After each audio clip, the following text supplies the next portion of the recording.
আরজিকর বিশ্ববিদ্যালয়ের পরীক্ষার প্রশ্নপত্রে বিপ্লবীদের সন্ত্রাসবাদী তকমা। বিক্ষোভে উত্তাল বিশ্ববিদ্যালয় চত্বর। উপাচার্যের পদত্যাগের দাবিতে বিক্ষোভ দেখায় এবিভিপি।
রাজ্যে আইন শৃঙ্খলার অবনতির অভিযোগে আলিপুরে সার্ভে বিল্ডিং এর সামনে থেকে যুব কংগ্রেসের বিক্ষোভ মিছিল।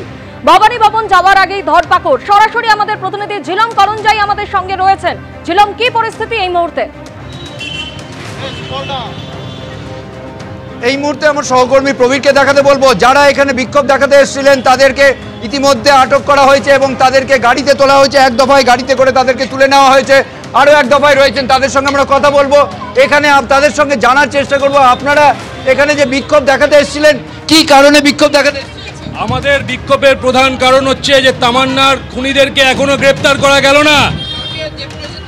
আমরা ডিজিপি রাজীব কুমারের কাছে ডেপুটেশন দিতে যাচ্ছিলাম। রাজীব কুমার প্রথমে সময় দিয়ে তারপরে সিএম এর নাম করে এখন দেখা করছে না।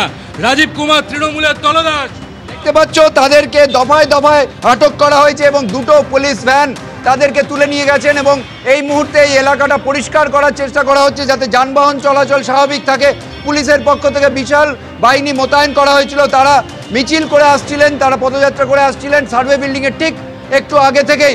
কিছু তারা 100 মিটার মতো আসার মতো তারপরেই পুলিশের পক্ষ থেকে তাদেরকে আটকে দেওয়া হয়। ঠিক এই জায়গাটায় আটকে দেওয়া হয় এবং তারপরে দফায় দফায় দুটো পুলিশ ভ্যান করে তাদেরকে তুলে দেওয়া হয়। তাদের কি দাবি ছিল? যুব কংগ্রেসের পক্ষ থেকে দাবি একটাই ছিল যে তাদের এই যে তামান্নার যারা খুনি, প্রকৃত খুনিদের গ্রেপ্তার করতে হবে এবং সারা রাজ্য জুড়ে যে অস্ত্র ভান্ডার মজুদ হয়ে আছে, যারা প্রকৃত দোষী তাদেরকে গ্রেপ্তার করতে হবে।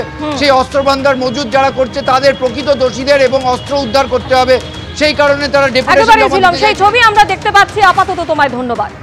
মিঠুন চক্রবর্তী ভিন রাজ্যে বাঙালিদের উপর অত্যাচারের অভিযোগ উড়িয়ে দিলেন। একদম মিথ্যে কথা, সরাসরি মিথ্যে কথা। কোনো বাঙালিকে মারা হচ্ছে না, শুধু শুধু উস্কানি দেওয়া হচ্ছে। সাংবাদিক বৈঠকে আক্রমণ বিজেপি নেতা মিঠুন চক্রবর্তী।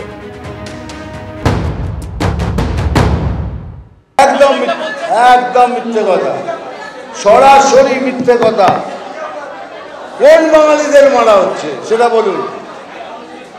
বাঙালিদের মারা হচ্ছে, কোন বাঙালিদের মারা হচ্ছে? তালিকারি সমকাল মানে ঝগড়া লাগিয়ে, উস্কানি লাগিয়ে ব্যাস ভোটটা কোনো পার হয়ে গিয়ে দিও।